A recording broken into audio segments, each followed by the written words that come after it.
I'm not a criminal! You have no right! This is where they used to punish those who broke the law. Look at the holes. They'd stand...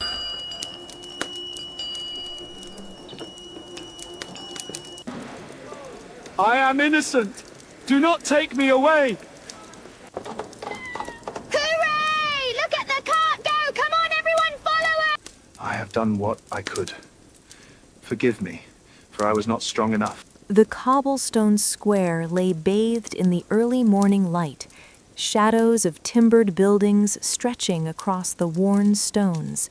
Merchants shouted the prices of their wares: loaves of bread, wheels of cheese, bolts of cloth, while carts rattled and horses neighed in the background. Children darted between the legs of their parents, squealing and chasing each other, their laughter cutting through the rising hum of the market. Yet amidst this ordinary bustle, a sudden hush rippled through the crowd, a sharp contrast that made even the clanging of the blacksmith's hammer momentarily seem distant. The town crier appeared, voice booming, announcing a criminal's arrival, a thief who had been caught pilfering grain from the larder of a wealthy merchant. His words echoed off the stone walls, and instantly curiosity and apprehension swept through the townspeople. The square, usually alive with commerce and chatter, now bristled with tension. The offender was brought forward, flanked by guards whose chainmail glinted faintly in the sunlight, and the crowd parted as he was shoved toward the stocks. His clothing hung in tatters, sleeves frayed, mud streaking the hems of his tunic. Sweat gleamed on his forehead, eyes darting nervously between the eager faces surrounding him. He stumbled once, catching himself on the edge of a wooden post as whispers and gasps spread through the onlookers. Some pointed, shaking their heads in judgment. Others murmured incredulously at the audacity of his crime. Children clung to their mothers, wide-eyed, peering at the scene with a mixture of fear and fascination, as if the punishment were a lesson in morality enacted before their very eyes. The man's hands were yanked into the holes of the stocks, and his head pressed down beneath the rough-hewn wood. A harsh creak signaled the lock snapping into place, and with that sound, his immobilization was complete. The crowd murmured in a mixture of anticipation and grim approval. A bell tolled from the church tower above, its deep vibrations rolling across the square, underscoring the solemnity of the occasion. The crier repeated the accusation with deliberate clarity, ensuring that every villager understood the crime committed and the justice about to be dispensed. Children's eyes widened further, adults straightened their backs in attention, and even the merchants paused their bargaining, leaning against their stalls, drawn into the unfolding spectacle. The criminal strained against the wooden frame, the rough surface pressing into his skin, the awkward posture forcing him to bow his shoulders in discomfort. Each moment of stillness was punctuated by the low murmur of the crowd, the occasional cough, and the distant clatter of carts rolling along the streets. It was an orchestrated performance, one that balanced fear and instruction, humiliation and authority. Some onlookers began to jeer, hurling small clumps of mud or rotten vegetables at the man's exposed feet. The laughter and taunts were sharp, sometimes cruel, as adults and older children joined in, participating in the ritual of public correction. The thief's face contorted in shame and pain, as the stench of decay mixed with the earthy smell of the square. Nearby, the pillory stood ready for those whose crimes warranted a more severe display. Unlike the stocks, the pillory forced the offender upright, head and hands fixed, body exposed to the full attention of the town. In the past, some who had been placed there received lashes from whips, the sting of leather a vivid punctuation to the humiliation. But even without physical punishment, the social and psychological torment was severe. Families might turn away in shame, neighbors would whisper of their misdeeds for weeks, and children would mimic the scene in play, learning that law and morality were inseparable in the life of the town. The sensory experience of the square intensified as the morning wore on.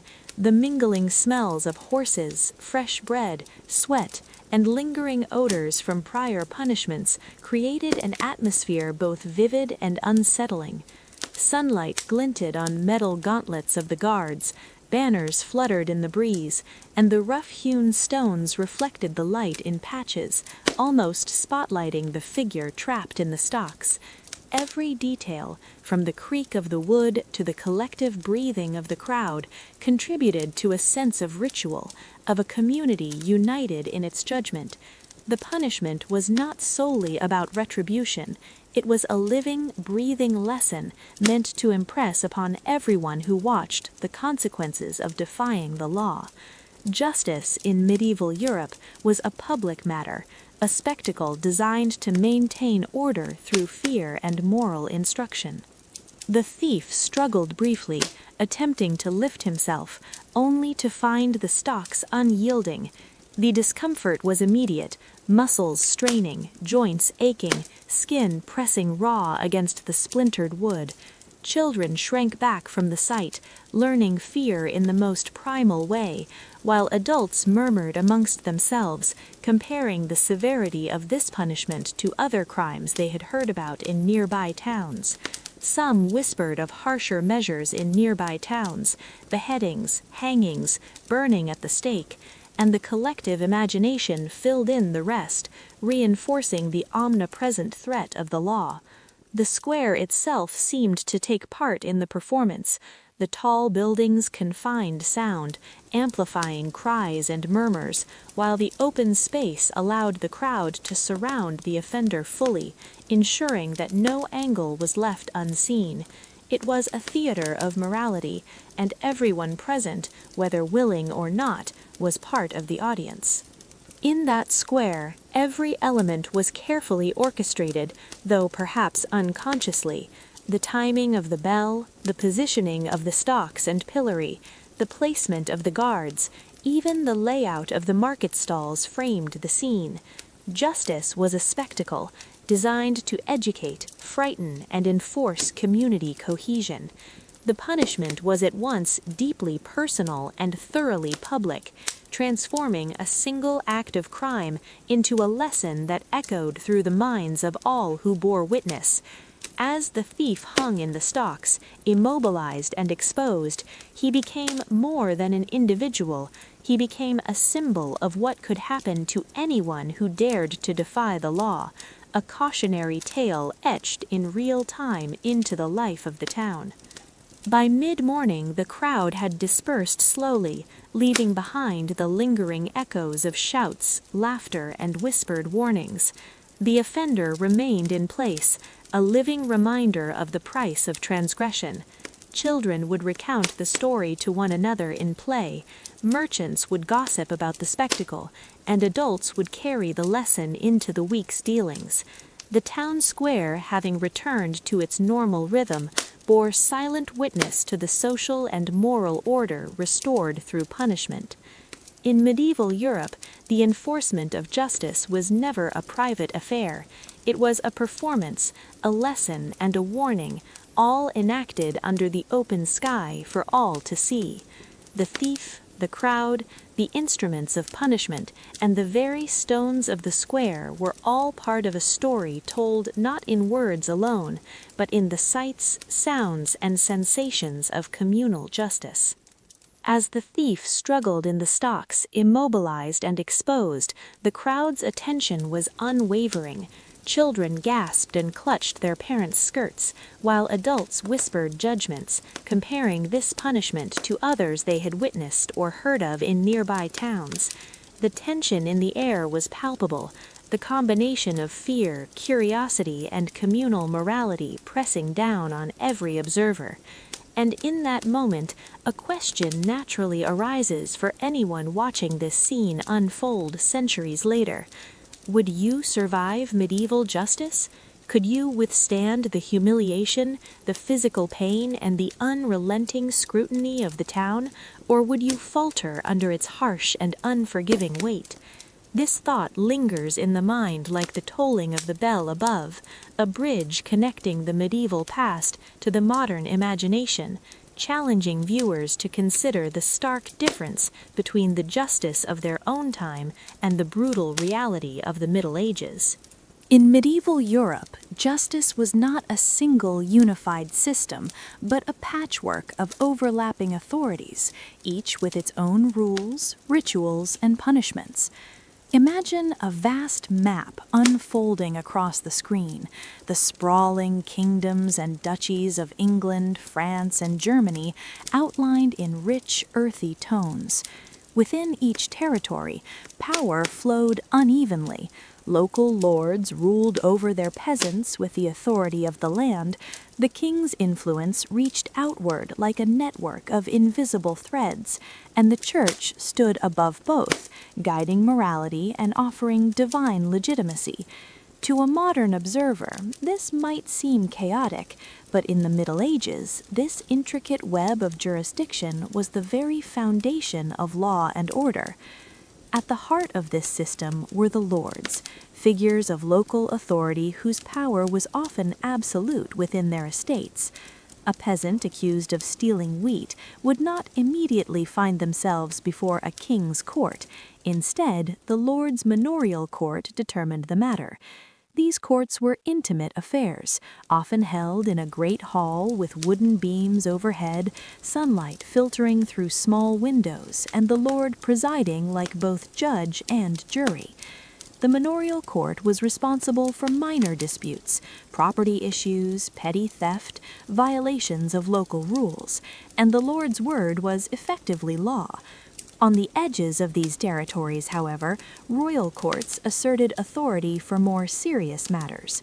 Crimes that threatened broader social order, murder, treason, or significant theft were escalated to the king's representatives, who traveled through towns holding sessions that were more formal, with parchment scrolls, heralds announcing proceedings, and juries composed of local men who swore to uphold royal justice.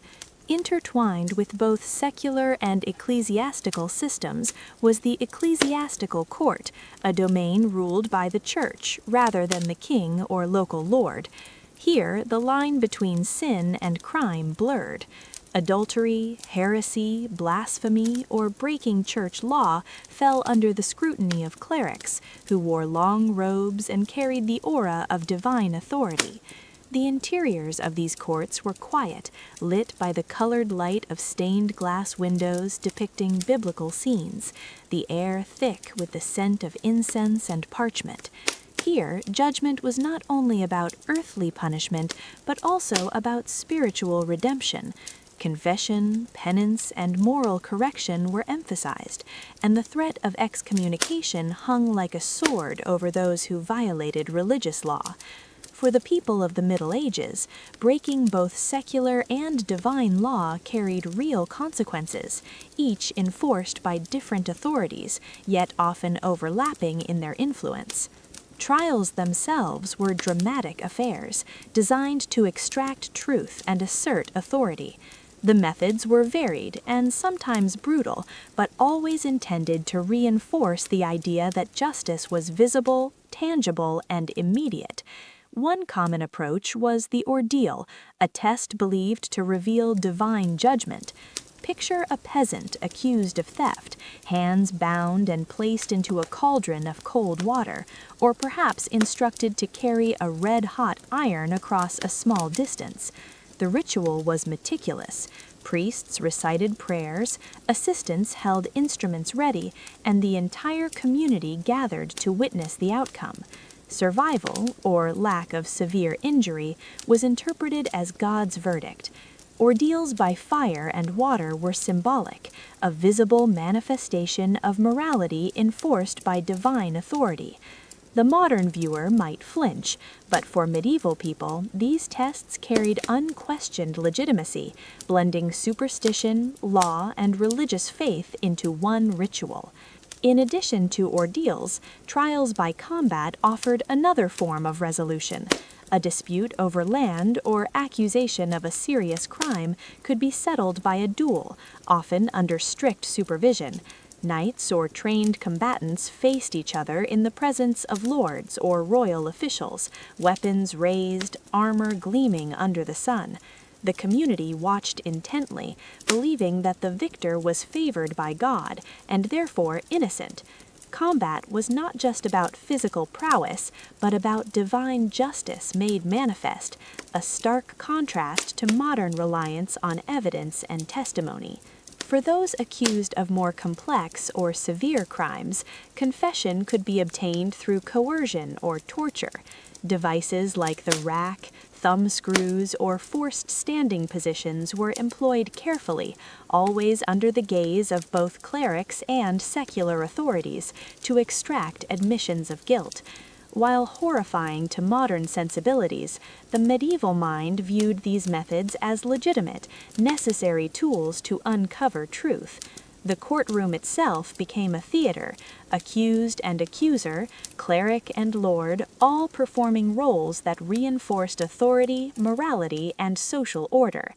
Every gesture, every ritual, every element of the setting, from wooden benches to banners marking the Lord's power, was designed to communicate the seriousness of the proceedings and the consequences of transgression. Justice in this era was deeply intertwined with social hierarchy. Nobles could appeal to royal courts or claim special privileges, while peasants were subject to the immediate authority of local lords. Yet even the highest-ranking individuals were not entirely above law, particularly when accused of crimes threatening the social order. Church courts and secular authorities often collaborated or competed, ensuring that no one could completely escape judgment.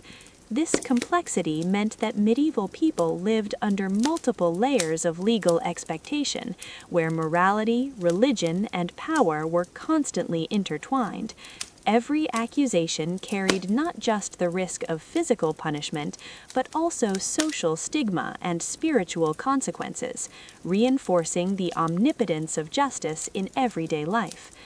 Throughout all of these mechanisms, the visual and symbolic elements were crucial. Courtrooms, whether manorial or royal, were carefully arranged to convey hierarchy. Lords or judges sat higher than the accused. Banners, heraldry, and coats of arms reminded all present of the social order. In ecclesiastical courts, stained glass windows bathed the proceedings in colored light, while sacred texts lay open on lecterns, reinforcing the divine authority behind the law. Even in the ordeals and public trials, the staging, the placement of instruments, the assembly of onlookers, and the timing of rituals was meticulously orchestrated to ensure that justice was not only done, but seen, felt, and internalized by all who witnessed it. For the people of medieval Europe, the law was a lived experience. It was audible in the crier's announcement, visible in the Lord's raised hand, palpable in the discomfort of a punished criminal, and spiritual in the threat of divine judgment. Every element reinforced the message. Crime had consequences, the social hierarchy mattered, and divine and earthly authorities worked together to maintain order. Watching a trial, one would see not just the immediate act of judgment, but the broader web of power, morality, and social expectation that governed life in the Middle Ages.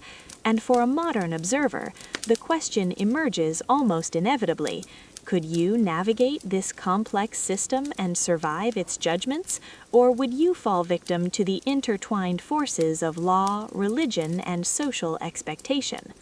The marketplace of a medieval village buzzed with activity under a high, cloudless sky. Merchants hawked their goods with practiced fervor, the clatter of wooden wheels over cobblestones echoing through the square, mingling with the laughter of children chasing one another between stalls. But amidst the daily rhythm of trade and chatter, the law quietly held sway, invisible yet omnipresent. In medieval Europe, crime was rarely a private matter, yet not all punishments were harsh or physically violent. For many, justice took the form of coins exchanged, fines levied, or compensation paid, a system designed to restore balance without necessarily resorting to bloodshed. At the heart of this system was the practice of weregild, a Germanic term meaning man price. Weregild was compensation paid by an offender to the family of the victim, particularly in cases of injury or murder. The amount varied depending on the status of the victim. A wealthy merchant or noble commanded a higher weregild than a peasant or laborer. Imagine the scene. A middle-aged farmer accused of accidentally injuring a neighboring serf is brought before the local lord.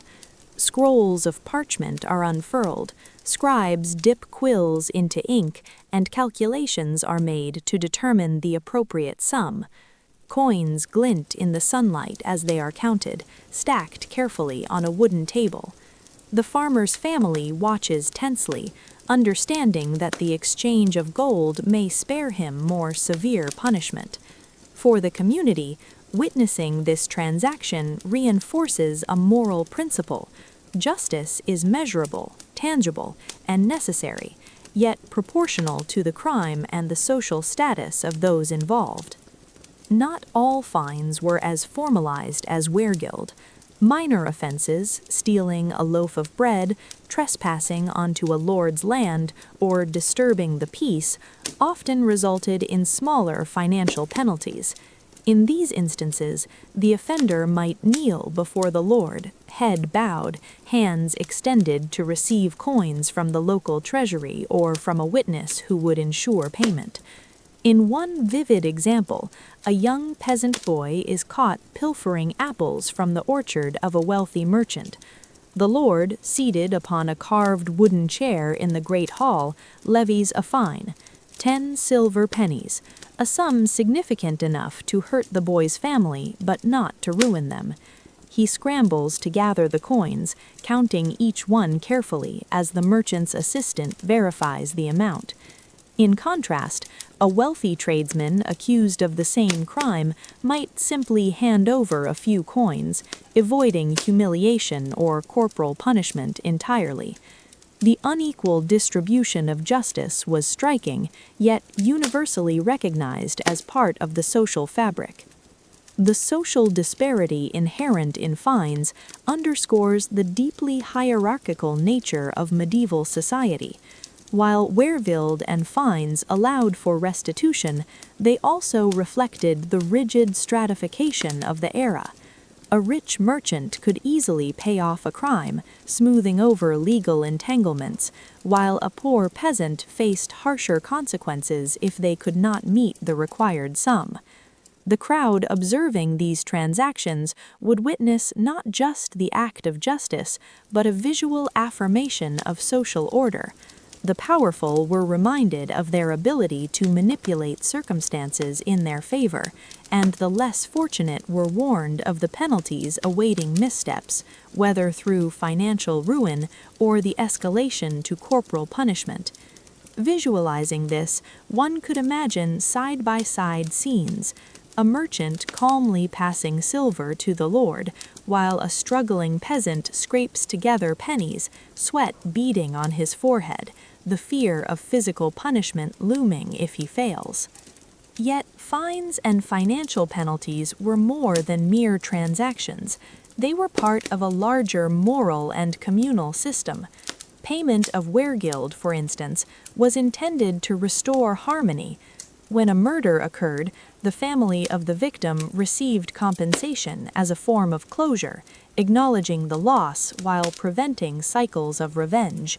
In some regions, the community contributed or oversaw the transaction, reinforcing collective responsibility. In other instances, failure to pay fines could escalate a minor offense into severe corporal punishment or even execution, highlighting the stakes involved. Justice in medieval Europe was thus not just about punishment, it was about balance, restitution, and the public acknowledgement of wrongdoing. The role of money in enforcing justice reveals much about the medieval mindset. In a largely agrarian society, coins were valuable but not always readily available, meaning that the ability to pay a fine could determine one's fate. This gave rise to creative solutions. A farmer might sell livestock or grain to meet the obligation, or a wealthy neighbor might intervene on behalf of a relative.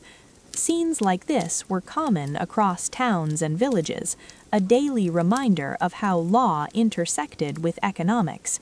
Even minor financial penalties carried weight, teaching communities that actions had tangible consequences beyond social disapproval.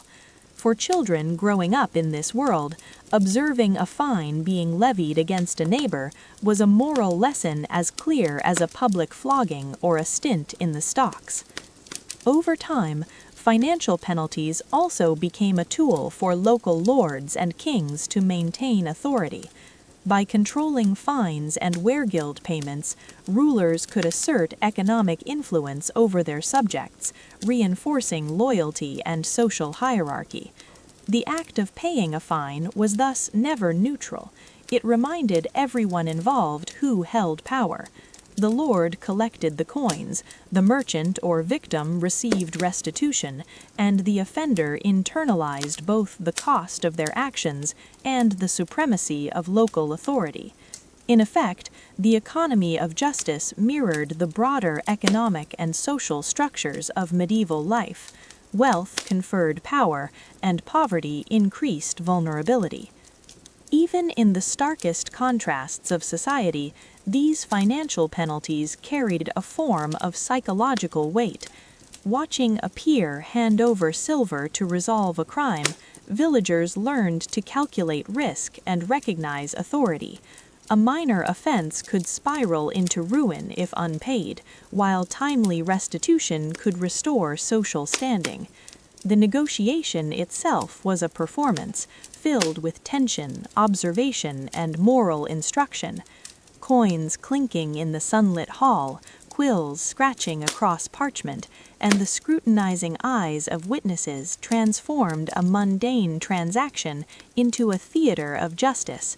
In this system, law, economy, and morality intertwined, ensuring that the consequences of wrongdoing were felt not just by the offender, but by the community as a whole, echoing across village squares and town halls for generations to come. The town square was alive with morning activity, the scent of freshly baked bread mingling with the tang of livestock and the faint smoke of blacksmith fires. Children chased one another between market stalls, their laughter echoing off the timbered walls of surrounding houses, while merchants called out the prices of cloth and cheese, bargaining loudly with passing townsfolk. Yet, amid this ordinary bustle, a hush began to ripple through the crowd, drawing every eye toward the center of the square. A wooden structure had been erected, a set of stocks, gleaming faintly under the sunlight, their polished oak contrasting with the worn stones beneath them. Beside it, a tall pillory loomed, its hinges creaking slightly in the morning breeze. Today, justice would be enacted not with death, but with shame, and the square itself would become a theater of humiliation. A young man, accused of stealing a sack of grain from the local lord's storehouse, was dragged forward by the town guards. His tunic was ragged, sleeves torn, feet bare and muddied from the muddy lanes. The crowd murmured as he struggled against the guards' firm grips, and the crier's voice rang out, announcing his crime to all who would listen. The man's face was pale, sweat forming beads along his hairline, eyes darting frantically from one jeering face to another. He was forced into the stocks first, his hands locked through the holes, head pressed uncomfortably against the rough wood. The creak of the hinges echoed through the square, followed by a ripple of whispers and murmurs, as children peeked from behind their mothers' skirts, and merchants paused their trade to watch. The psychological impact on the punished was immediate and palpable. The man's neck ached from the awkward position, his wrists burned where the wood pressed into tender flesh, and his mind raced with panic. Every movement of the crowd, the laughter of children, the muttered judgments of onlookers, the subtle jeers, pressed in on him like a tide, relentless and inescapable. A small boy, barely 10 years old, pointed and shouted, and a few coins clattered at the offender's feet, hurled by an unseen hand in mockery. The man's cheeks flushed, humiliation deepening as he realized the full weight of public scrutiny. The punishment was designed not only to punish the crime, but to imprint the shame into his memory, teaching him, and all who witnessed, that transgression came at a social cost far beyond the mere act itself. Nearby, another offender was brought to the pillory for repeated trespassing on a neighbor's orchard. The pillory held him upright, head and hands locked into place, forcing him to face the town fully. Villagers approached, some laughing, some shaking their heads in judgment. Rotten vegetables and handfuls of mud were tossed at his exposed face and arms, the squelch of impact and stench adding to his discomfort. The tension of anticipation filled the air, broken occasionally by the sharp slap of a whip delivered to a different offender at the nearby whipping post. The sound traveled through the square, a sudden jarring crack, eliciting gasps and laughter from the crowd alike. These subtle yet striking soundscapes amplified the spectacle, making the humiliation not only visible, but almost audible in its intensity. For women accused of petty crimes, or particularly of moral failings like scolding neighbors or breaking minor moral codes, ducking stools were employed. The offender would be tied to a chair and repeatedly dunked into the village pond, the cold water shocking the body while the crowd jeered. Each splash echoed through the square, children squealed in delight and fear, and merchants paused their trade to watch. The combination of physical discomfort and public ridicule created a punishment that lingered in memory far longer than a simple fine. Witnesses walked away with the lesson ingrained in their minds. Law, morality, and social order were enforced through visibility and spectacle. Shaming took subtler but no less powerful forms. Letters, branded symbols, or distinctive clothing marked offenders, broadcasting their crimes to the community over time. A man caught cheating in trade might have the letter F stitched conspicuously onto his tunic, while an adulterer might be made to wear a special badge. Imagine a young woman walking through the market with a scarlet A sewn on her dress, heads turning and whispers following her at every step. The visual sign of wrongdoing became a constant companion, extending punishment beyond the square and embedding social judgment into everyday life. Merchants refused to trade with marked offenders, neighbors averted their eyes, and children learned early which behaviors were unacceptable. The punishment was as psychological as it was public, an ever-present reminder of the consequences of transgression. Through all of this, the human dimension of humiliation cannot be overstated. From the perspective of the punished, every gaze felt like a weight pressing down, every laugh a reminder of isolation and social condemnation. The body was confined, the mind racing with fear and shame, and yet escape was impossible. The punishment was designed to be endured fully, in the open, before all. In this sense, the stocks, pillories, whipping posts, and ducking stools were as much instruments of social pedagogy as they were of retribution. They shaped behavior, enforced hierarchy, and created shared moral experience within the village.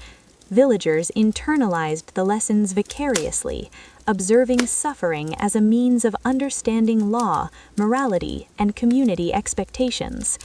The square itself was part of the punishment, Every movement of the sun cast shadows over the offender, every passerby a potential witness or jeerer. Birds circled overhead, adding an almost cinematic backdrop, while the distant tolling of the church bell punctuated the passing hours. Children absorbed these lessons unconsciously, their play imitating the punishment rituals in miniature, while adults debated the fairness or severity of each punishment. The architecture, the instruments of punishment, and the assembly of the crowd all collaborated to create a performance, a moral lesson rendered visible, physical, and inescapable. By midday, the square had become both a classroom and a theater. The stocks held one man, the pillory another, and whispers of branded symbols and punishment badges carried through the streets. Merchants resumed their calls, children's games continued, and life moved forward. Yet the memory of humiliation lingered in every mind. The offender's discomfort had served its purpose, reinforcing the social contract, the moral order, and the omnipresence of law. For the people of medieval Europe, public humiliation was a lesson as enduring as any fine or physical punishment, a reminder that society observed, judged, and corrected behavior in ways both immediate and lingering. The town square, once filled with the bustling hum of merchants and chatter, took on a darker tone as the midday sun climbed high. Today, justice would be enacted with deliberate severity, and the instruments of authority gleamed ominously under the sunlight. A wooden rack rested at one corner, its gears and pulleys ready, while benches for whipping and caning were placed strategically so that every action could be seen by the gathered townsfolk. The square had become a theater, each element positioned not just for efficiency, but to reinforce the power of law and the consequences of transgression. The air was thick with anticipation, and the crowd's murmurs shifted from idle gossip to an almost palpable tension.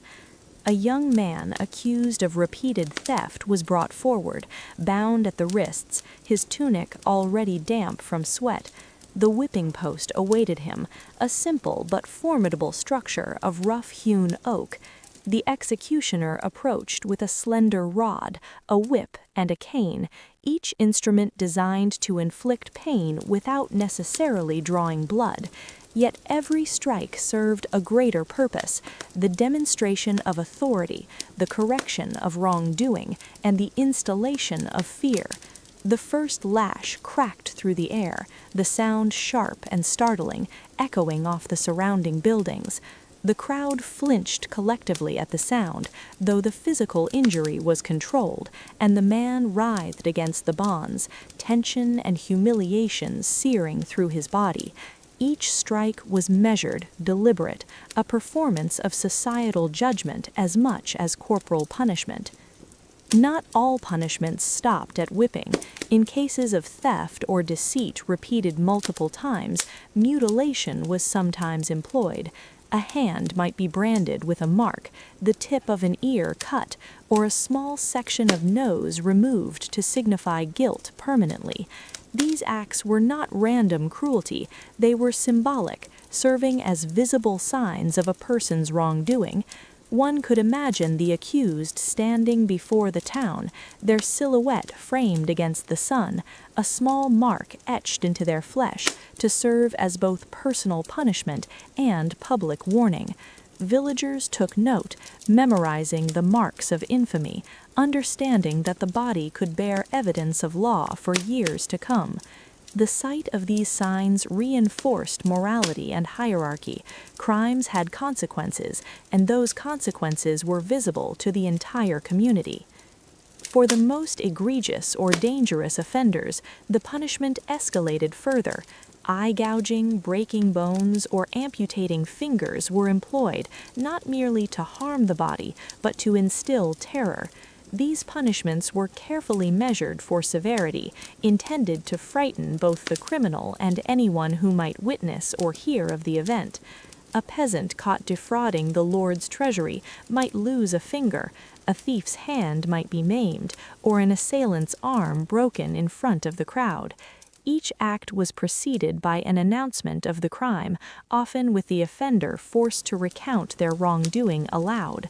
The public aspect amplified the lesson, as fear and moral instruction combined to maintain societal order. Severity was matched to crime, the principle being that the punishment must be unmistakably linked to the act and proportionate to the threat posed to social cohesion. The instruments themselves were symbols of authority. The cane, rod, and whip were meticulously maintained, displayed almost ceremonially before use. The square was arranged so that every strike could be observed from multiple vantage points, ensuring the crowd internalized the moral message.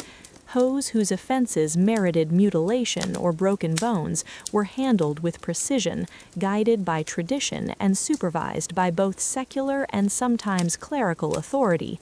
Justice was not chaotic, it was deliberate, calculated, and intended to reinforce both fear and respect. A visual scale of offenses often existed in practice, if not in writing. Minor theft might bring a whipping, repeated offenses could result in branding, while violent crimes or betrayal of trust escalated to maiming. The hierarchy of punishment was as visible as the offender's writhing body, an unspoken graphic illustrating the law's logic. The psychological impact of corporal punishment extended far beyond the immediate pain. For the punished, each strike, each branding mark or broken limb was a constant reminder of transgression. For the crowd, the demonstration provided a template of consequences, a lesson in morality that was observed collectively. Children learned quickly which behaviors were forbidden, merchants recalculated risks, and peasants contemplated the cost of defiance. The physical suffering was inseparable from social humiliation. Both were designed to enforce compliance and strengthen communal cohesion. The man receiving the whipping could not escape the watchful eyes of the town, and the sight of his discomfort reinforced the invisible web of authority binding all who lived under medieval law. Even within these harsh punishments, proportionality was essential. Minor offenses brought discomfort, repeated violations drew marks, and serious transgressions invoked permanent physical alteration. The aim was never gratuitous cruelty, rather it was societal pedagogy enacted on the body. The instruments of punishment, the public square, and the attentive crowd all collaborated to form a living classroom in which morality, obedience, and hierarchy were taught with immediate and unforgettable clarity. A careful observer could discern a pattern. Theft might lead to a whipping, deceit to branding, violence to maiming. The logic was transparent and the consequences undeniable. In the background, subtle details amplified the experience. The creak of the whipping post, the faint snap of a cane, the rustle of robes as officials adjusted positions, and the murmurs of the crowd created an immersive sensory environment. Shadows stretched across the square, highlighting the figures of the punished, the executioner, and the witnesses. Light caught on metal, wood, and fabric, forming dramatic silhouettes that etched the event into memory. The combination of sight, sound, and movement transformed the simple act of punishment into an enduring societal lesson. Law was visible, justice was immediate, and disobedience had tangible costs. The performance of corporal punishment in the town square thus reinforced not only the authority of the lord or ruler, but also the collective understanding of right and wrong, order and disorder, obedience and rebellion. By the time the sun dipped toward the horizon, the punished had endured their allotted sentence, marks and aches serving as living reminders of their transgressions. The crowd dispersed slowly, carrying with them the lessons of the day, the visible logic of punishment, the severity matched to crime, and the enduring power of public authority. For medieval Europe, corporal punishment was not merely physical pain, it was moral instruction, social reinforcement, and psychological deterrence. Every lash, brand, and broken bone was a chapter in the story of community law, teaching through fear, spectacle, and the undeniable presence of justice in the world. The room was dimly lit, sunlight streaming through narrow windows and catching dust motes in the air, forming tiny golden clouds. Wooden beams overhead cast long shadows on the stone floor, and the faint scent of smoke and wax from the nearby hearth mingled with the damp odor of the dungeon walls. In one corner rested the rack, its wooden frame gleaming faintly, ropes and pulleys coiled and ready. Nearby, a set of thumb screws lay neatly on a worn table, their iron jaws open as though waiting for a hand to be inserted. A silhouette of what would later be called the Iron Maiden leaned against the wall, a tall, upright sarcophagus-like structure adorned with metal spikes, more legend than routine practice, yet its mere presence instilled dread in anyone who saw it. The instruments themselves were silent, but their implications spoke volumes. A man accused of heresy, a preacher who challenged the local bishop's authority, was brought into the chamber. He was thin, pale, and trembling, but his eyes blazed with defiance. Guards held him firmly, and a cleric in flowing robes recited prayers, invoking divine authority as a form of solemn witness.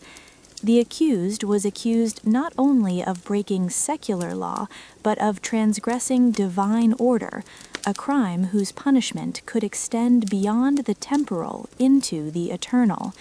The medieval mind did not separate sin from crime. Heresy, blasphemy, and moral defiance were offenses against God as much as against king or lord. Torture served a dual purpose.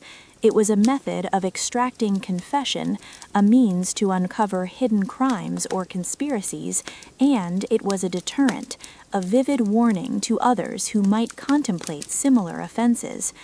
The accused could be questioned by a rack, limbs stretched painfully as joints groaned under tension, or by thumb screws, which applied controlled pressure to fingers, creating agony without permanent injury if carefully monitored.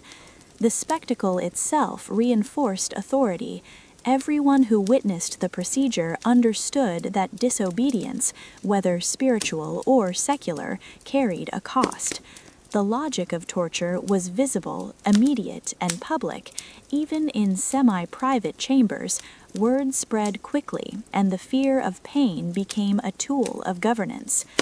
The conflict between church and secular authorities often shaped the use of torture. In some cases, secular courts sought confessions to enforce property laws or punish treason, while ecclesiastical courts employed ritualized questioning to secure admissions of sin. Imagine a split screen of the same event. On one side, the bishop presiding over a clerical inquiry, hands raised, robes flowing, scripture open. On the other, the local lord or magistrate inspecting parchment records, questioning witnesses, and overseeing the physical application of instruments. The overlap sometimes created tension as secular authorities pushed for immediate evidence, while clerics insisted on moral propriety and moral absolution. For the accused, this dual oversight intensified anxiety. They were subject to the judgment of both earthly and divine powers simultaneously. Historical cases illustrate the human stakes of these practices. Consider Gilles de Rais, a 15th century French nobleman accused of horrendous crimes against children. His trial incorporated elements of both secular and ecclesiastical procedure, and though physical torture was used to elicit testimony, it was combined with moral scrutiny and public witness. Contemporary chroniclers describe him being questioned under duress, while confessions were recorded and scrutinized for consistency, later read aloud to the court. This humanizes the statistics. Each instrument, each procedure affected a real person whose fate hinged on the intersection of law, power, and societal expectation. Torture was not random cruelty. It was embedded in a framework meant to reinforce justice, deterrence, and obedience. The room echoed with tension. Every scrape of a chain, creak of the wooden rack, and subtle movement of the guards reinforced the gravity of the situation. The accused's mind raced with fear. Each sound, each glance from a cleric or magistrate was amplified into a narrative of potential suffering and inevitable accountability. The human body became a canvas on which society's fears, expectations, and rules were projected. Pain was calibrated, confession extracted, and the moral lesson embedded into the consciousness of everyone who knew or witnessed the proceedings. Torture was pedagogy in its most extreme form, vivid, immediate, and unforgettable. Even outside the chamber, the reputation of torture shaped behavior. Word traveled swiftly through villages and towns as stories of those who had endured questioning or instruments of pain circulated in markets, taverns, and religious gatherings. The instruments themselves became symbols, visible reminders of authority, power, and the consequences of defiance.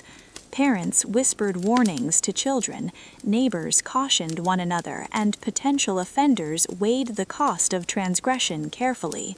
The mere knowledge that a rack or thumbscrew existed, that it might be applied to those who defied law or faith, served as a deterrent without the instruments ever needing to be deployed. Fear, observation, and anticipation were as effective as physical suffering in maintaining societal order. By evening, the accused had been questioned thoroughly. The racking of limbs, the slow tightening of thumbscrews, and the relentless scrutiny of both clerical and secular authorities left him exhausted, his confession recorded meticulously. He was released, perhaps chastened, perhaps broken, but undeniably altered by the experience. The chamber, with its tools, shadows, and echoes, had fulfilled its purpose. Justice was served, obedience enforced, and a story of law and morality was carried forth into the streets and villages. For medieval Europe, torture was more than cruelty. It was a controlled, deliberate instrument of governance, designed to reveal truth, assert authority, and instill fear, a theater in which the moral, spiritual, and social order was enacted with dramatic precision. The town square was alive with anticipation, more crowded than it had been for market day. Stalls had been cleared, carts moved aside, and villagers gathered along the edges, craning their necks for a glimpse.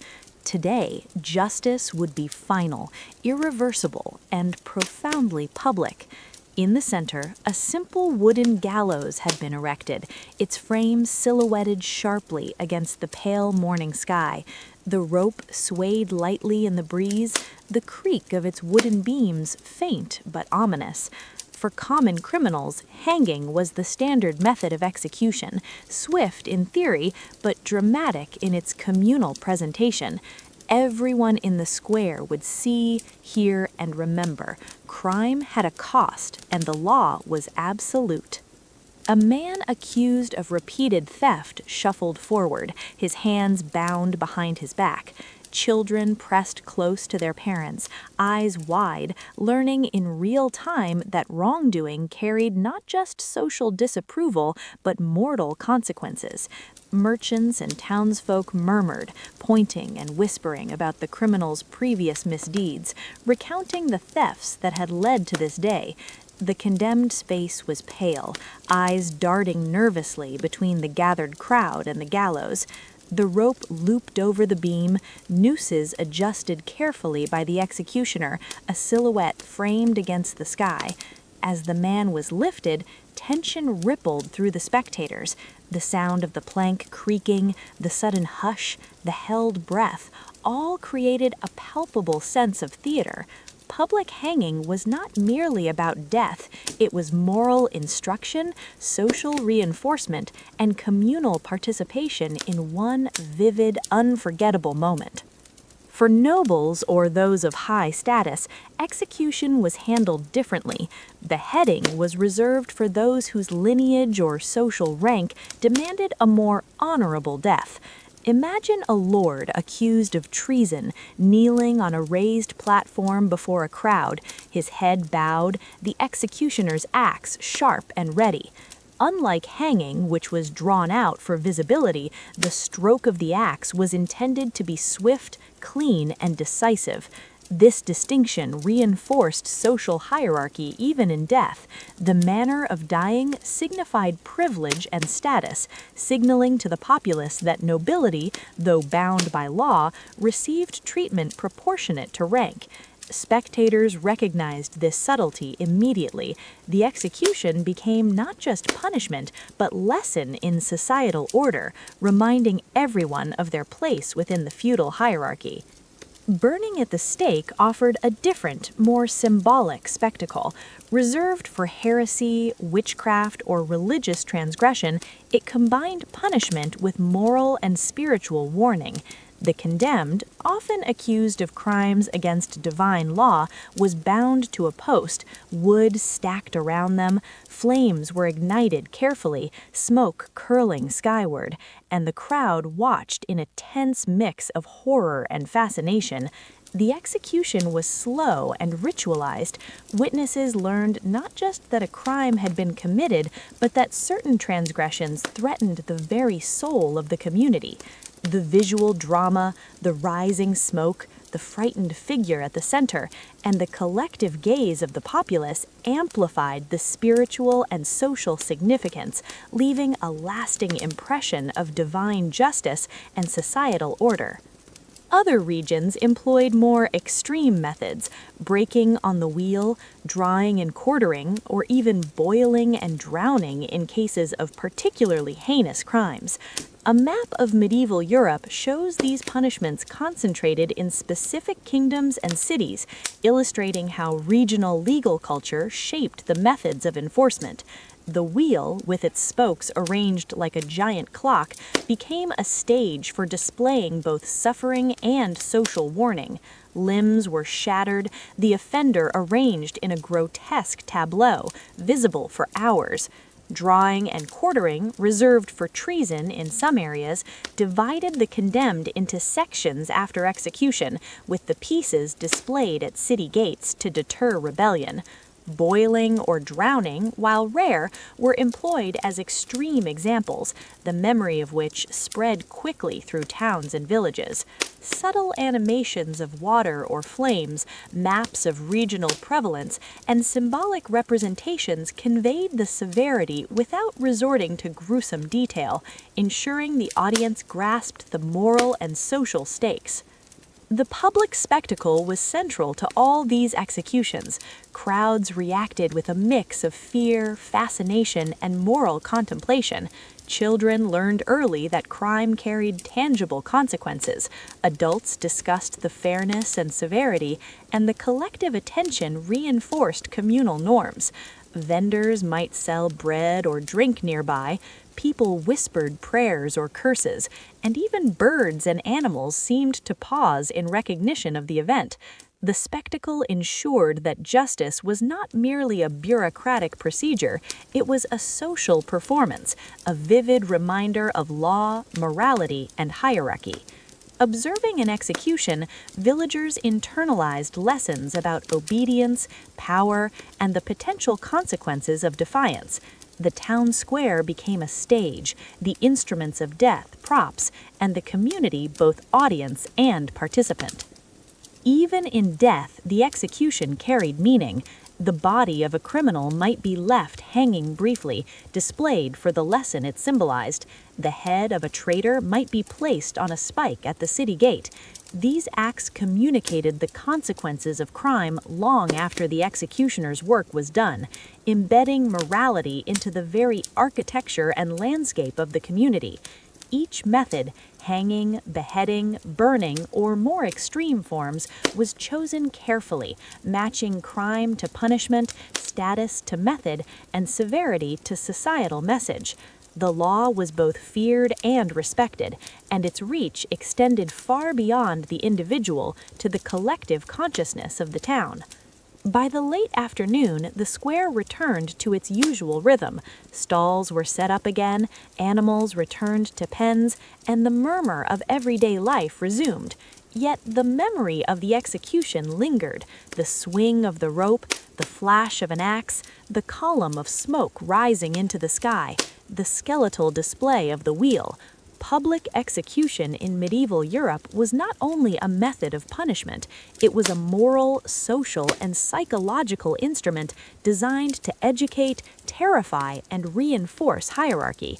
Those who witnessed it would carry the lesson home, discuss it over meals, and recount it in whispers to the next generation. Crime was personal, punishment was public, and justice was a performance in which every member of the community played a role, whether as participant, observer, or moral witness. The stone walls of the dungeon were damp, cold, and unwelcoming. Torches flickered, casting long shadows that danced across uneven cobblestones, highlighting the rough-hewn edges of the cells. The air was thick with the scent of mildew, unwashed bodies, and the lingering odor of human waste, and each inhale seemed heavier than the last. This was no place for comfort. It was a holding space, a temporary stage in the process of medieval justice. Jails in the Middle Ages were rarely intended as permanent punishment. Instead, they were designed to confine offenders before trial, keeping accused criminals out of circulation while the legal system determined their fate. The square, the courtroom, the stocks, and the gallows all awaited those who had passed through these oppressive spaces. But for now, the dungeon itself was the immediate reality. Inside one cell, a dozen men and women pressed shoulder to shoulder, their eyes wide in the dim light. Chains rattled occasionally as someone shifted position, and the groans of the sick mingled with muttered complaints about hunger and thirst. Rats scurried along the edges of the floor, feasting on scraps, while lice and fleas crawled unnoticed in the hair and clothing of the prisoners. Space was scarce. Some sat on cold stone, others stood for hours simply to avoid crushing one another.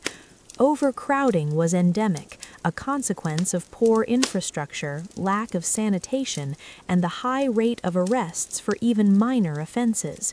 For those held here, time moved slowly. Days stretched into nights, nights into weeks, with little relief beyond the occasional handout of stale bread or a sip of water. The psychological pressure was as punishing as the physical confinement, teaching fear, humility, and dependence on the mercy of the authorities. Temporary imprisonment was rarely designed to reform the individual. Instead, it served a pragmatic and societal function. The accused might be waiting for the Lord's Court, the royal tribunal, or an ecclesiastical hearing. Some awaited trial for theft, others for violent offenses, and a few for perceived heresy or moral transgressions. Holding them securely in the dungeon prevented escape, discouraged disorder, and preserved the semblance of law and order. Guards patrolled narrow corridors, keys jangling on belts, eyes scanning constantly for attempts to slip away. The dungeon was a liminal space between accusation and judgment, a pause in the theater of medieval justice, yet one that was profoundly impactful on the prisoners themselves. Each day spent in these cells reinforced the omnipresence of authority and the precariousness of life for those accused of wrongdoing. Disease was rampant in these confined spaces. Overcrowding, poor ventilation, and the lack of hygiene made the spread of contagion inevitable. Smallpox, dysentery, and other infections flourished in the darkness. Prisoners coughed and wheezed, some too weak to rise, others lying quietly in corners, their bodies emaciated from neglect and limited rations. The ambient environment was hostile, dripping water, echoes of coughing, the occasional scream of pain or despair resonated through the stone halls. The dungeon was not only a physical prison, but a psychological one, where fear of disease and death combined with anxiety over impending trial to amplify suffering. In this sense, imprisonment itself became an instrument of discipline, teaching obedience even before judgment was formally rendered. Despite the horrors of medieval jails, the system had its logic. Unlike modern prisons, which are designed with long-term rehabilitation, education, and basic living standards in mind, medieval dungeons prioritized containment and control. A split-screen view makes this stark. On one side, a modern prison with clean walls, beds, medical attention, and controlled routines. On the other, a medieval cell with damp stones, overcrowded benches, and prisoners pressed together in darkness. The contrast helps us grasp how drastically ideas about punishment and human rights have evolved. For medieval authorities, the dungeon's purpose was clear: ensure that those accused remained powerless, teach the threat of confinement, and maintain social order in the town or region. Interestingly, wealth and influence could sometimes affect conditions even in these dark, damp spaces. A rich merchant accused of fraud might be allowed a separate cell, slightly better provision, or the ability to pay for minimal comforts, while peasants, petty thieves, or debtors endured the full brunt of overcrowding and filth. This disparity mirrored the broader social hierarchy. The rich could negotiate or bribe their way to relative comfort, while the poor were exposed to the full severity of medieval confinement. Watching the different outcomes reinforced social lessons for the community. Obedience and humility were expected, and privilege could soften but not entirely escape the consequences of wrongdoing. The sensory experience of imprisonment was designed to be memorable. The sound of chains rattling, the low moans of the ill, and the occasional shouted order from guards contributed to an environment of constant tension. Shadows lengthened with the passing hours, the flicker of torchlight creating illusions of movement along walls and across faces. Prisoners counted the hours, imagined the trials ahead, and often contemplated the punishments awaiting them in the public squares, the gallows, or the stocks. Even before formal sentencing, the dungeon instilled a sense of helplessness and awe for authority. Survival required patience, endurance, and a keen awareness of one's position in the social hierarchy. By the time authorities came to retrieve prisoners for trial, the psychological impact was complete. Those who emerged from the dungeon did so weakened, anxious, and primed to understand the severity of justice. The space itself, dark, crowded, and disease-ridden, reinforced the idea that transgression carried immediate consequences even before official punishment. It was a form of preemptive discipline. The dungeon's discomfort, the smell, the fear, and the social isolation taught lessons about obedience and morality that lingered far beyond the stone walls. For modern viewers, the contrast with contemporary prisons, though stark, underscores how medieval justice relied on visibility, deprivation, and social instruction rather than rehabilitation or fairness. Temporary jails were more than holding cells. They were instruments of social control, part of a continuum in which crime, punishment, and hierarchy intersected. They prepared prisoners for trial, reminded the community of authority, and amplified the psychological weight of law. By confining, crowding, and isolating, medieval authorities ensured that justice was not only about punishment after the fact, but also about teaching fear, compliance, and awareness of societal expectations before judgment was even delivered. In this way, the dungeon, though silent and immobile, became a central actor in the drama of medieval justice. Medieval Europe was not a monolith. Justice varied widely depending on the region, local traditions, and the priorities of kings, lords, and clergy. Across the continent, the methods, severity, and purpose of punishment reflected cultural, political, and religious differences, each leaving a distinct imprint on history. A map unfurls, showing the patchwork of kingdoms, duchies, and city-states. England, France, Germany, and Italy highlighted in vibrant tones. From the foggy coasts of England to the bustling cities of France, and from the mountainous regions of Germany to the Italian city-states, one thing was clear: justice was everywhere visible, yet rarely uniform. In England, the display of criminal bodies was a striking feature of medieval punishment. Convicted felons, particularly those executed for treason or highway robbery, might be hung in gibbets along major roads, their corpses left suspended in iron cages as grim warnings to travelers and townsfolk. Imagine a fog-laden English lane, the silhouette of a gibbet in the distance, a body swaying faintly against the rising sun. The placement was deliberate. Every passerby could see the consequences of defiance, and the visibility reinforced the authority of both local lords and the crown. In this way, punishment extended beyond the moment of death.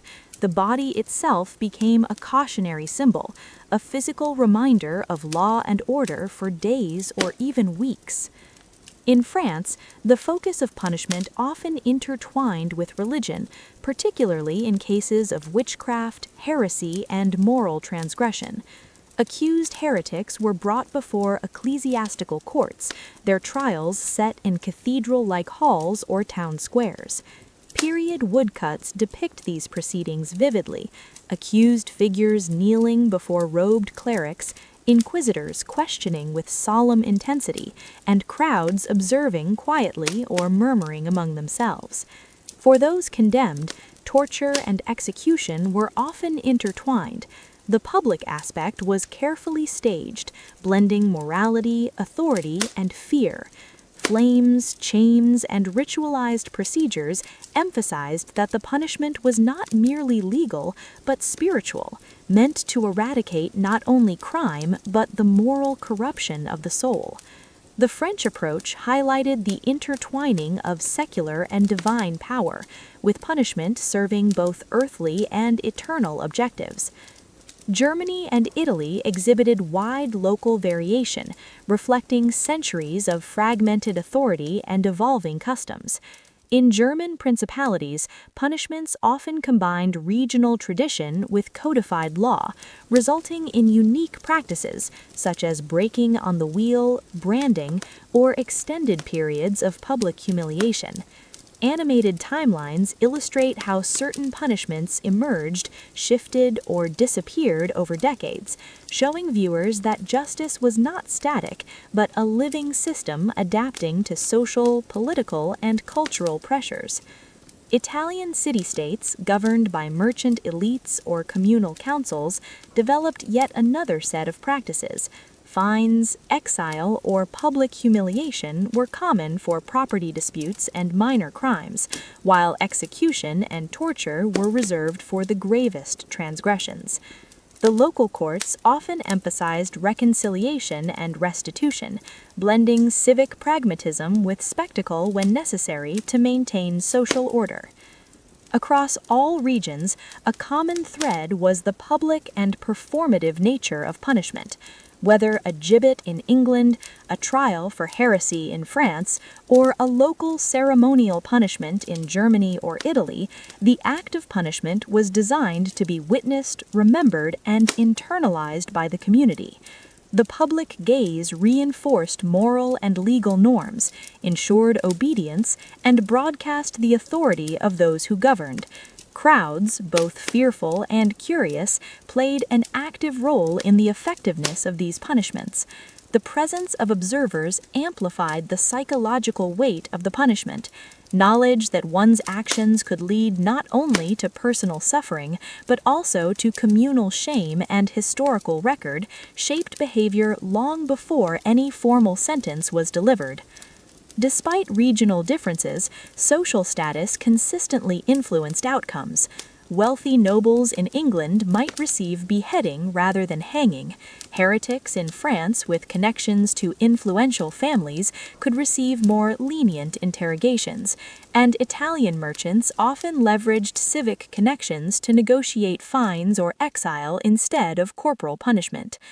This intersection of law, status, and regional custom illustrates the complexity of medieval justice. It was never uniform, always socially mediated, and deeply tied to the political, economic, and religious structures of the region.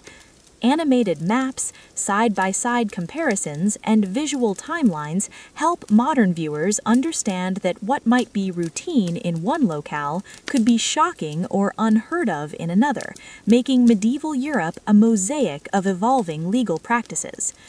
Historical cases further illuminate these regional distinctions. In England, highwaymen executed and displayed in gibbets became legendary warnings across counties, their images preserved in chronicles and travelers' tales. In France, accused witches in towns like Loudun or Dijon faced both ecclesiastical investigation and public execution, their trials chronicled in meticulous legal records and woodcuts that survive today. German principalities recorded local criminal codes, often showing highly detailed punishments for specific offenses, while Italian city councils meticulously documented fines, exile, and restitution orders. Each region's approach reflects a nuanced interplay between law, community, authority, and morality, offering modern viewers insight into how justice was tailored to the expectations, fears, and values of the society in which it operated. Ultimately, the regional variations reveal that medieval justice was dynamic, socially embedded, and culturally specific. The differences between England, France, Germany, and Italy were profound, yet each system shared the core principles of visibility, deterrence, and hierarchy. Whether a gibbet in England, a trial for heresy in France, or a local ceremonial punishment in Germany or Italy, the act of punishment was designed to be witnessed, remembered, and internalized by the community. The diversity of medieval justice is astounding. It was brutal and performative, moral and practical, yet always purposeful. England's gibbets, France's heresy trials, Germany's regional wheels and branding, and Italian civic fines all tell a story of law tailored to context, culture, and community. The medieval world, though distant in time, was a stage on which authority, morality, and social order were continuously performed, negotiated, and enforced, leaving an enduring legacy that continues to captivate and horrify audiences centuries later. The town square was unusually quiet that morning, as if the cobblestones themselves anticipated the events about to unfold. Villagers had gathered hours before sunrise, murmuring in hushed tones, clutching bundles of bread or leaning on their carts. Word had spread that a man accused of theft and assault would face judgment, an execution designed not only to punish him, but to teach the community a lesson about obedience, morality, and the consequences of wrongdoing. The crowd whispered, speculated, and nervously glanced at the gallows and stocks set up in the square, every adult and child aware that law in the Middle Ages was immediate, public, and unavoidable. The accused stepped forward, his tunic torn and feet bare. Eyes darted to the gallows, to the wooden stocks, and to the executioner's tools laid out like silent threats. In a small village like this, fear was the glue that held society together. One brutal punishment could ripple through every home, every field, every street. Mothers pulled children close, villagers murmured prayers for mercy, and neighbors debated whether justice would be fair or cruel.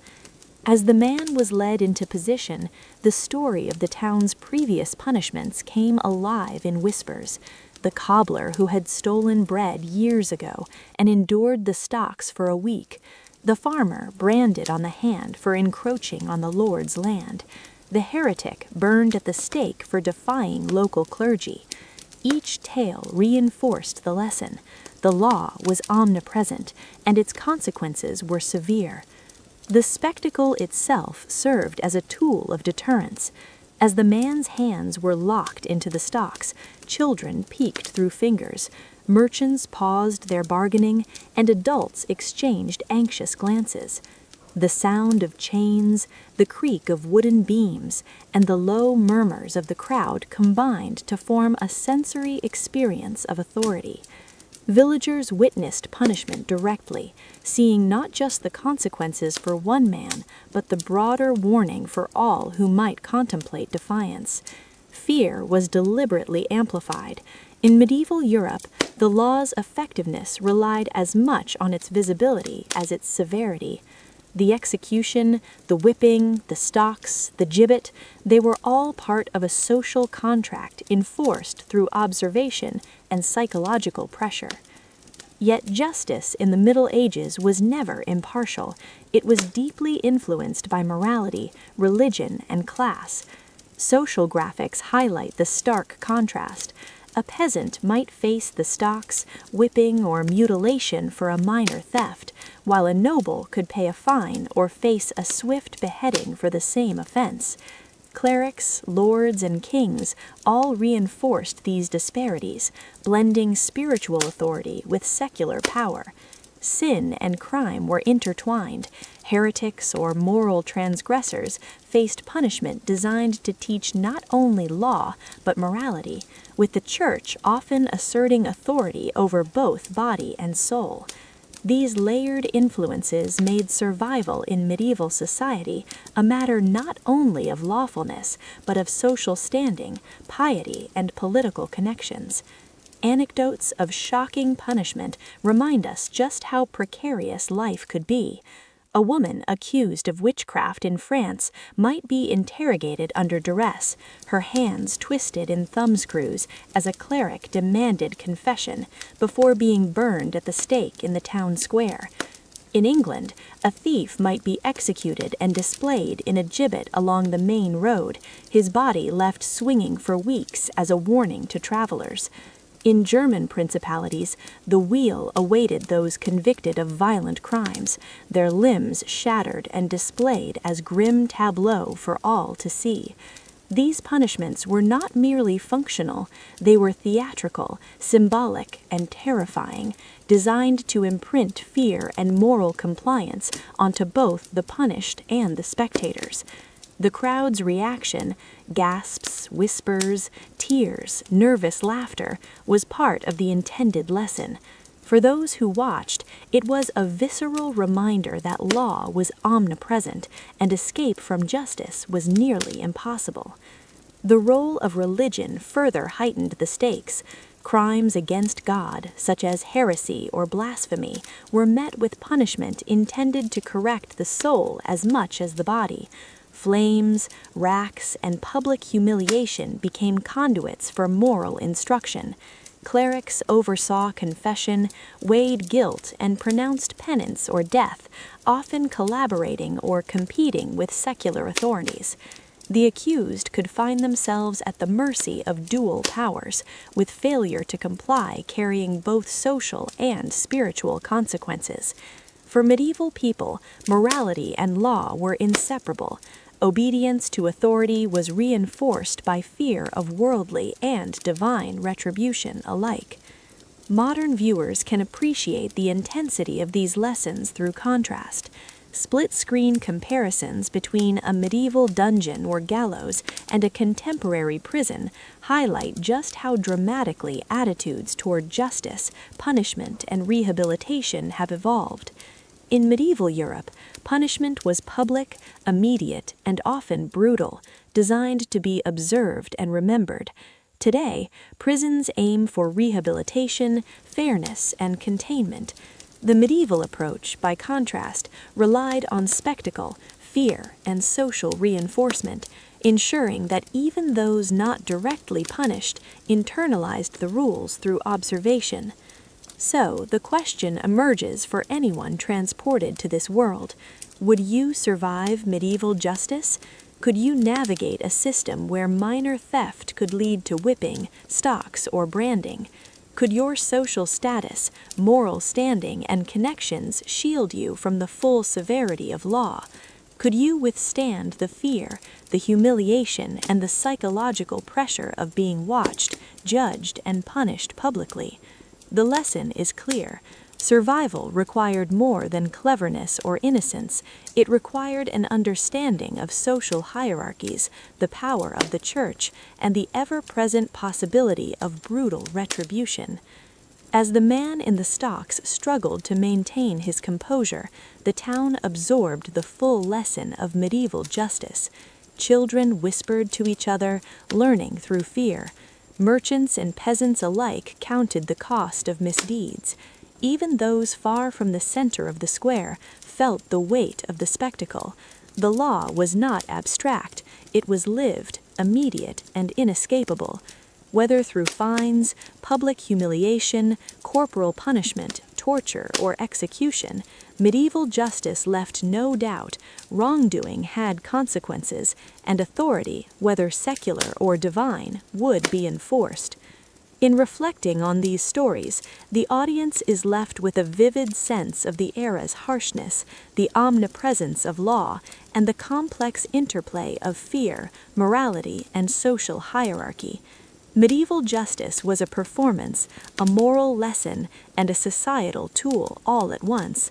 For those watching today, it prompts not only fascination but introspection. How would you fare in a world where every misstep, every moral lapse, and every transgression was met with immediate, visible, and often terrifying consequence? Medieval Europe may be distant in time, but the lessons of its justice system remain hauntingly vivid. Public squares, dungeons, stocks, gibbets, and gallows tell stories of fear, morality, and the relentless pursuit of order. From the trembling hands of the accused to the anxious whispers of the crowd, every element combined to create a society acutely aware of law and punishment. The answer to the question, would you survive medieval justice, depends not only on your actions, but on your status, your moral compass, and your ability to navigate a world where authority was absolute, visibility mattered, and mistakes could be fatal. By the late Middle Ages, Europe's approach to justice began to change, slowly evolving from the harsh spectacle of stocks, whipping posts, and public executions to more regulated and reasoned methods.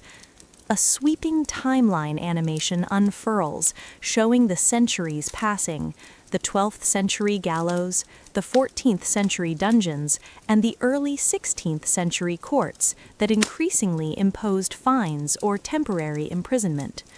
The visual progression illustrates not only legal evolution, but a shift in societal thinking. Punishment was beginning to emphasize proportionality, deterrence, and the growing notion of human dignity. Where once public spectacle and corporal suffering dominated, rulers, judges, and thinkers began exploring alternatives that could enforce law without extreme cruelty. One notable trend was the increased use of fines and imprisonment over corporal punishment. Peasants and townsfolk who might once have endured whipping or branding for theft could, by the late 15th or 16th centuries, find themselves paying compensation, working off debts, or spending weeks confined in dungeons instead of enduring permanent disfigurement or immediate death. Cities experimented with temporary jails and house arrest, while courts began to codify laws with greater clarity. The timeline visualization shows these developments region by region. England implements more structured fines and stock regulations. France restricts torture to specific crimes under controlled procedures, and Italian city-states expand civic punishment systems. Across Europe, a new legal sensibility emerges, one that gradually values calculated enforcement over public terror. The Renaissance and Enlightenment played a pivotal role in reshaping justice. Portraits of reformers, jurists, and philosophers like Cesare Beccaria and Montesquieu appear on screen, their ideas highlighted in elegantly animated text. These thinkers challenged the assumption that brutality was necessary for obedience, arguing instead for proportionate punishment, rational law, and the prevention of cruelty. Beccaria, in particular, insisted that excessive torture and capital punishment were both immoral and counterproductive, proposing reforms that would protect the accused while still deterring crime. The emergence of these philosophical frameworks gradually filtered into legal practice, influencing monarchs, city councils, and reform-minded officials across Europe. This intellectual movement laid the groundwork for modern principles of justice, emphasizing fairness, humanity, and rational deterrence. At the same time, human rights considerations, though not formally articulated as they are today, began to surface. Legal theorists and social observers questioned the morality of mutilation, public humiliation, and ritualized torture, noting the long-term social and psychological damage inflicted upon offenders. Comparisons between medieval and modern justice systems emerge visually. Side-by-side sequences show a crowded, foul-smelling dungeon and a modern prison with basic sanitation, a public execution and a courtroom trial, a branded peasant and a citizen receiving a proportional fine.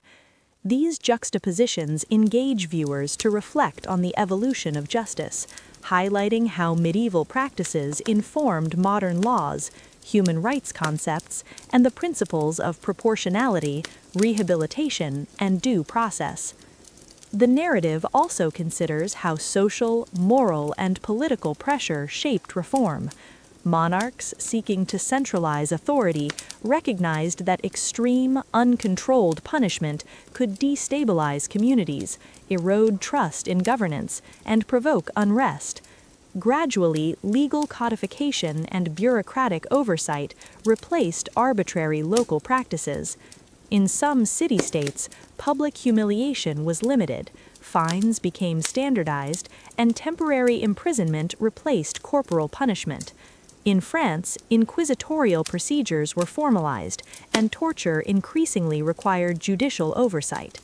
Even England, with its tradition of public executions and gibbets, began imposing more regulated punishments, especially for petty offenses. These reforms reflected a growing awareness that justice was most effective when systematic, predictable, and tempered by rational principles. Yet the memory of medieval brutality remained influential. Stories of stocks, pillories, whipping posts, the rack, and gibbets persisted in cultural consciousness, informing literature, folklore, and civic memory. Reformers explicitly referenced these horrors when arguing for humane alternatives, drawing attention to the stark contrast between fear-driven justice and reasoned law. Cinematically, one can imagine a sequence blending images of medieval punishment with reformist portraits, gradually transitioning to modern courtrooms, highlighting the lineage of legal thought from fear to reason. The effect is both dramatic and educational. Audiences witness not only the cruelty of the past, but the intentional steps taken to prevent its recurrence. Finally, the narrative invites reflection on the broader implications of justice, morality, and human rights. Modern legal systems, built on codified laws, proportional punishments, and protections for the accused, owe their foundations in part to the recognition of medieval excesses. By connecting past and present, the story underscores the continuity of social responsibility. Understanding history enables societies to prevent the repetition of cruelty, improve fairness, and balance deterrence with dignity. Viewers are encouraged to consider how the lessons of medieval justice resonate today. When laws are enforced without compassion or proportionality, fear replaces fairness, and society suffers as a result. By the end of this segment, the transformation of European justice is clear, from the bloody gallows and humiliating stocks of the Middle Ages to the regulated fines, imprisonment, and codified laws of the Renaissance and Enlightenment. Punishment evolved to reflect reason, morality, and humanistic principles. The timeline, portraits, and comparative visuals reinforce the narrative arc. What once relied on spectacle and terror gradually gave way to fairness, proportionality, and the recognition of universal human dignity. Viewers are left with a vivid understanding of the historical continuum.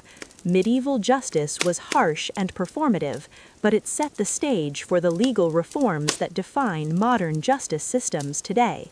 As the sun dips low over the cobblestone streets, the echoes of a distant town square linger in memory. Stocks, pillories, whipping posts, and gallows, each one once a vivid center of authority, fade into the mind's eye, their silhouettes dark against the light of day. The drama of medieval justice was unmistakable. Every punishment, whether corporal, financial, or public, carried deep symbolic meaning. It demonstrated the power of kings, lords, and clerics, reinforced social hierarchies, and reminded everyone who witnessed it that disobedience was never without consequence. The instruments themselves were not just tools of enforcement. They were moral lessons carved into wood and iron, visible reminders of law, fear, and societal order. Overlaying these images with the clean lines of modern prisons and courtrooms provides a striking contrast. Where once the focus was spectacle, shame, and immediate physical suffering, today's justice system prioritizes fairness, proportionality, and rehabilitation. Cells now have sanitation, trials follow codified legal procedures, and punishment is regulated rather than publicized as communal theater. Yet the connection is unmistakable. Modern law is built upon centuries of observation, trial, error, and reform. The brutality of medieval justice, shocking though it is, created a baseline for thinking about ethics, proportionality, and the social purpose of punishment. Every historical whipping, branding, or hanging contributed indirectly to the conversation about what law should be and how it should be enforced in a more humane and reasoned society. Reflecting on these historical lessons invites an essential question for the audience. What would justice look like today? If society relies on fear and public spectacle, punishment becomes moral theater rather than measured response. If law fails to consider status, circumstance, or rehabilitation, it risks repeating the errors of the past. The medieval experience teaches that justice is not only about deterrence, it is about morality, social cohesion, and the ethical exercise of authority. The stark contrast between the horrifying imagery of gibbets, racks, and pillories and the regulated, rational design of modern legal systems prompts viewers to consider the responsibilities of society in shaping law. How should punishment balance deterrence with fairness, visibility with privacy, and correction with compassion? Powerful imagery underscores the narrative's final message. A slow fade reveals an empty pillory silhouetted against a sunset, its wooden beams dark and unmoving, bathed in the warm glow of the fading day. The scene is both haunting and symbolic. It represents the passing of a world where punishment was immediate, cruel, and public, giving way to a more measured, reasoned system. Shadows stretch across the empty square, echoing with the collective memory of pain, fear, and moral instruction.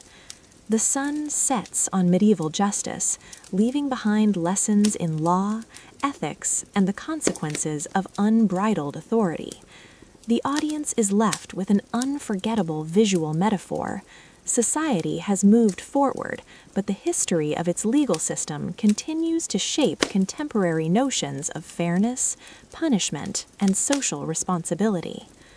Finally, the narration circles back to engagement, asking the audience to place themselves in history's shadow.